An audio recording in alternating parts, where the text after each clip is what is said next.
Oi pessoal, tudo bem? Eu sou Amanda Loretti, sou ginecologista e obstetra e esse é a parte 1 de um vídeo que eu montei junto com a minha irmã, que é doula, a Tuca Loretti. Vou deixar o canal dela linkado aqui embaixo, se vocês quiserem conhecê-la. Ela mora em Vancouver e trabalha como doula lá. Ela também é cineasta e também trabalha como produtora em cinema, enfim.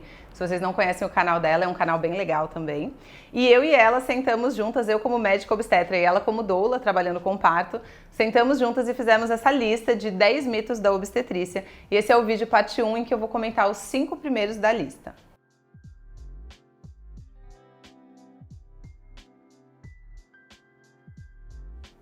Já deixa um like aqui no vídeo, se inscreve no canal se você não é inscrito, que daí você sempre fica sabendo quando eu posto vídeos novos. E se quiser me siga nas outras redes sociais, que eu sempre estou postando diversos conteúdos aí sobre saúde da mulher. Primeiro e talvez mais importante mito, que cesárea é mais seguro do que parto normal. Brasil, país da cesárea, é muito comum essa fala em diversos ambientes, independente de classe social, essa sensação de que agendar uma cesárea, que daí você marca ali a data e você sabe que dia que vai ser e é um ambiente controlado, que um parto dessa forma seria mais seguro para a mãe e para o bebê do que um parto normal, que é imprevisível, que você não sabe quando vai ser, que você não sabe o que vai acontecer até quando ele realmente está acontecendo. E isso é um grande absurdo. A cesariana é uma cirurgia de grande porte no corpo dessa mulher. Então, obviamente, ela tem diversos riscos que são infinitamente maiores, como infecção, sangramento, perder o útero, complicações em gestações futuras, maior risco de acretismo placentário em gestações futuras, rotura do útero em gestações futuras. Enfim, além de ela ser um procedimento médico muito maior e muito mais com risco para essa mulher no momento que ela está acontecendo, ela também acarreta diversos outros riscos para o resto da vida obstétrica dessa mulher. Se você pensa em ter um segundo filho, pense muito bem antes de decidir ter uma cesariana por opção numa primeira gravidez. E dentro disso, às vezes a pessoa fala, não, tudo bem, realmente para a mãe é uma cirurgia, tem muito mais risco do que um parto normal, mas para o bebê é mais seguro.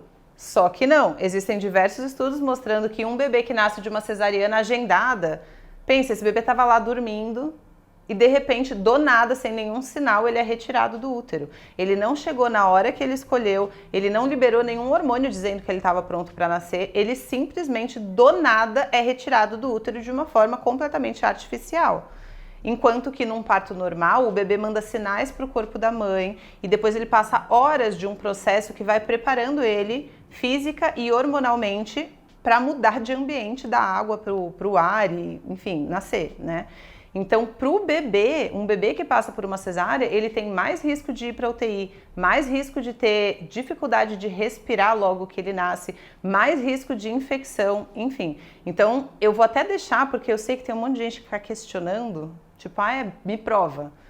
Leiam o texto que está aqui na descrição, que chama Parto Normal é Melhor Mesmo? Porque ele é um texto com dados, que eu não fui ler aqui para vocês, né? O que eu estou comentando de uma forma mais geral, mas nesse texto do meu blog aqui embaixo tem dados numéricos e tem toda a literatura médica da onde eu estou tirando essas informações. Então esse eu diria que é o maior mito do Brasil, porque muitos países, né, que incentivam o parto normal aí em outros lugares do mundo sabem essa obviedade que é que parto normal, obviamente, é muito melhor para a mãe e para o bebê na imensa maioria dos casos. Segundo item, nós colocamos, né, primeiro como bebês pélvicos não nascem, que é o bebezinho que está sentado, não pode nascer de parto normal, mas isso entra nos mitos das indicações de cesárea. Então a gente deixou aqui, bebês grandes não nascem, mulheres pequenas não podem ter parto normal, mas daí é uma lista, gente, de tipo infinitas milhões de falsas indicações de cesárea, mas eu diria que essas 3 são as mais importantes e mais comuns, assim, né? Que o bebê, se ele tá sentado, ele tem que nascer de cesárea, isso é um mito, ele pode sim nascer de parto normal. Se o bebê que é muito gordinho, acima de 4 quilos, ele tem que nascer de cesárea, isso é uma imensa mentira. Bebês acima de 4 quilos, acima de 4,5 kg nascem sim de parto normal. E essa história de olhar a mulher e falar, ai, você é muito magra, o seu quadril é muito estreito, você é muito pequena, então não tem como parir. Não existe isso. Isso é um grande mito. E se vocês quiserem se aprofundar nessa questão de indicações de cesárea, tem uns vídeos que eu vou deixar aqui no card de indicações reais de cesariana.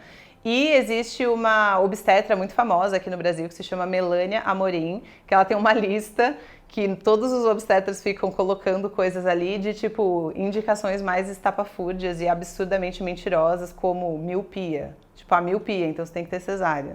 Esse nível, tá? Então, se vocês quiserem deixar esses absurdos que vocês já ouviram por aqui, ou até se você tiver dúvida mesmo, se o que você acha aí na sua cabeça que é indicação de cesárea, se realmente é, podem deixar nos comentários e eu comento só rapidamente assim, é ou não é indicação de cesárea. Mas então, o mito 2, eu trouxe esses detalhes, mas seria, né, basicamente essa infinidade de possíveis coisas que as pessoas falam que são indicações de cesárea e não são. Terceiro mito da obstetrícia, e algo muito difundido por aí, que inclusive estão me perguntando muito agora que eu estou grávida também, né?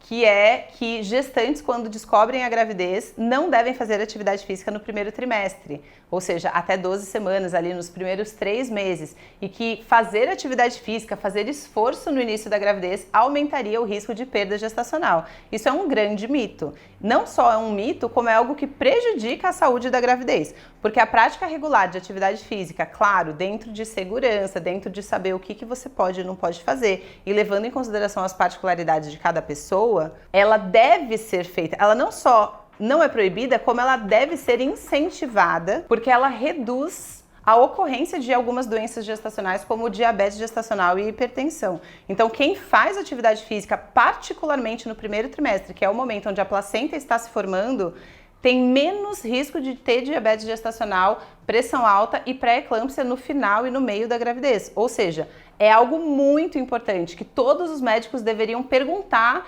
E se a pessoa fala, não, eu não faço nada de atividade física, ele deveria falar, então você deve começar. E essa é uma outra pergunta também.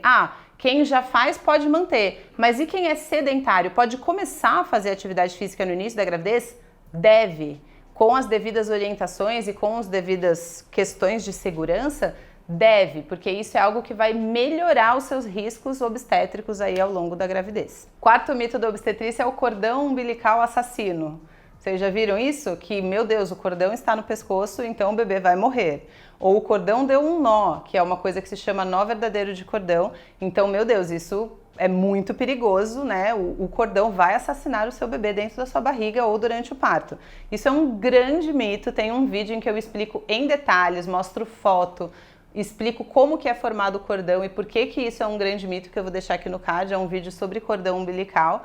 Mas, resumindo, se você for fazer um ultrassom no final da sua gravidez e esse ultrassom identifica que o seu bebê está com uma circular de cordão, que é o cordão passando no pescoço, isso não é indicação de cesárea, isso não preocupa o obstetra, assim, um obstetra que saiba o que ele está falando, né? Isso não deveria ser um motivo para você ir para cesárea ou de alguém te apavorar dizendo que existe algum risco adicional da sua gravidez por causa de uma circular de cordão. Isso é algo totalmente fisiológico, normal. Amanda, mas e se tiver 4 circulares de cordão? Também não. Já fiz vários partos com 4, 5 circulares de cordão sem absolutamente nenhuma repercussão. Isso não tem nada a ver, isso é um grande mito da obstetrícia. E por último, nessa parte 1 dos mitos de obstetrícia, mas vai ter um vídeo parte 2 falando mais 5 mitos que eu e a minha irmã, que é doula, né, decidimos trazer aqui para vocês, que é: quando rompe a minha bolsa, eu tô grávida, rompeu a bolsa, eu preciso correr pro hospital. Esse é um mito que não é só brasileiro, né? Porque muitos filmes que a gente assiste mostra essa cena da mulher gravidona. Ai, meu Deus, rompeu minha bolsa. E imediatamente ela faz, e começa a ter dor e ela tem que correr pro hospital porque o bebê está nascendo. Isso é, assim, muito longe da realidade. Romper bolsa fora de trabalho de parto, que é quando a mulher ela tá vivendo, não tá sentindo nada, não está com contrações e de repente rompe a bolsa, não é uma situação de emergência, não é uma situação que quer dizer que o bebê vai nascer nas próximas horas. O que acontece é que a maioria das mulheres, após o rompimento da bolsa, nas próximas horas, nas próximas 24 horas, vão entrar em trabalho de parto. Então, 80% das mulheres vão entrar em trabalho de parto sem fazer nada, só esperando nas próximas 24 horas. E algumas mulheres realmente, 1 hora depois, 2 horas depois, se você não estava sentindo nada antes, vão começar a ter contrações após a rotura da bolsa. Mas, por outro lado, tem algumas mulheres que vão ficar esperando e que não vão sentir absolutamente nada e que vão até precisar ir para o hospital para induzir esse parto depois de 24 horas porque não entraram em trabalho de parto. Então, romper a bolsa fora de trabalho de parto, quando você não está com contrações, não é uma coisa para se desesperar. O que você precisa fazer frente a isso? Você vai olhar o horário, porque é importante saber que horas que rompeu. Então, eu vou olhar o horário, agora são 2 da tarde. Eu vou ver a cor do líquido e o normal é que esse líquido seja transparente ou transparente com uns pedacinhos brancos, ou meio esbranquiçadinho, ou às vezes até com um discreto rosinha, que é um pouquinho de sangue que pode sair junto também. O que não é normal, que o líquido seja amarelo, verde ou nem seja um líquido e seja uma pasta verde. Se acontecer isso, daí você deve sim ir para o hospital ou falar com a sua equipe, enfim. Mas se o líquido for transparente, o bebê estiver mexendo, que é a segunda coisa que você tem que prestar atenção, né? Olhar a hora, ver a cor do líquido e prestar atenção se o seu bebê está ativo e mexendo. Se todas essas 3, né, o líquido é de cor normal e o bebê está mexendo, você não precisa correr para lugar nenhum. Você pode, com calma, tomar um banho, se trocar, pôr a sua fraldinha que você já comprou e daí você vai ver o que eu vou fazer agora. Eu vou ligar para o meu marido. O que foi que a minha equipe me indicou? Se você tem um acompanhamento de uma equipe humanizada ou de uma equipe particular, talvez eles falaram assim, avisa a gente, mas a gente vai ficar 24 horas esperando com você em casa mesmo, vivendo sua vida, esperando entrar em trabalho de parto. É isso que eu faço no meu consultório, por exemplo. Agora, se você não tem uma equipe particular e vai parir com o plantão de um hospital ou no SUS, geralmente eles orientam que você já se dirija ao hospital quando rompe a bolsa. Mas mesmo nesse caso, se o líquido estiver normal, o bebê estiver mexendo, não precisa sair correndo. Você pode tomar banho, esperar o seu marido chegar, com calma, pegar o carro e ir, entendeu? Não é uma urgência. E não quer dizer que o bebê vai nascer logo em seguida, particularmente se você não está com contrações. Se você já está com contrações, já está no início do trabalho de parto e a bolsa rompe, daí isso pode sim ser um sinal de que as coisas vão se acelerar a partir de agora. Mas nos filmes, geralmente mostra a pessoa, tipo, plena numa loja, e daí rompe a bolsa e de repente, imediatamente ela começa a ter dor e sai nessa grande pressa porque o bebê vai nascer. E se fosse assim, não existiria indução de parto, né? As coisas seriam mais fáceis. Enfim, que outros mitos da obstetrícia ou dúvidas se isso é ou não é mitos, vocês querem saber? Deixem aqui embaixo e fiquem ligados para a parte 2 que a gente trouxe mais alguns mitos para comentar aqui.